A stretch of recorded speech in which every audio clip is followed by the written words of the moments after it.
transforming into a nightclub at night. Now, I've been on the boat, it really is magnificent, but I've never been to the nightclub portion because I can't dance. I'm really embarrassed now. However, if you guys do choose to go to that nightclub scene, you want to go and check out the Mystic Blue, come back and tell me how it was. I hear it really is a great time. So please feel free to check out the Mystic Blue.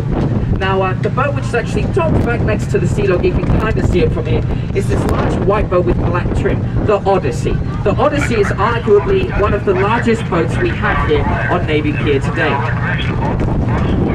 Now, the Odyssey is actually known throughout Chicago for being voted the second most romantic place in this city to be kissed. The first was the mouth. The dumb chick. Sorry guys. Now, actually, where we're sitting right now, to answer some of the questions I'm sure you have going on in your minds, we're sitting in the Chicago Harbor Locks. Now, the Chicago Harbor Locks is going to be our entrance today from the lake into the river. However, it wasn't always this way because our river used to flow into our lake. And it's changed because here in Chicago, we reverse the flow of the water. And we did this because Chicago was founded on the meatpacking industry, which is, just such a lovely line of work, which includes skinning an animal of all of its good meat and then just dumping the bodies into the river. The bodies would swirl around the river and they'd wind up in our lake, thus polluting it, contaminating it.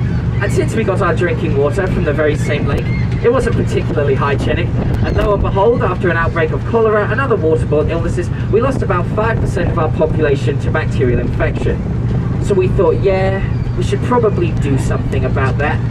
And so what we did is we installed the sanitary ship canals, which are a series of canals which divert the flow of water, and the Chicago Harbor Locks. We decided to actually reverse the flow of our river.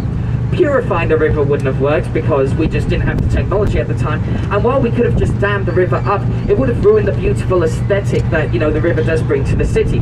So we successfully reversed the flow of water, the first ever successful river reversal. And what this means, and I love this, is that all of our lovely fresh lake water gets pushed into our river, and all of our garbage that we dump into our river gets pushed further downstream, and now it's St. Louis's problem. However, St. Louis, they didn't like this one bit. In fact, they didn't want our garbage any more than we did. So they filed a lawsuit against the city of Chicago. And nothing happened. Chicago mysteriously just seemed to get away scot-free. And St. Louis then, as a joke, even though the charges were dropped, rebottled all of that disgusting polluted water, packaged it up, sent it back to Chicago, and they labeled it Budweiser. Thank you, I do appreciate the applause.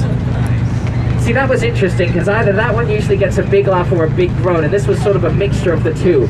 We had great, we've got some St. Louis people on the boat. I'm so sorry. Since we are sitting here and there's not much to talk about, I guess I'll tell you guys a little bit about myself.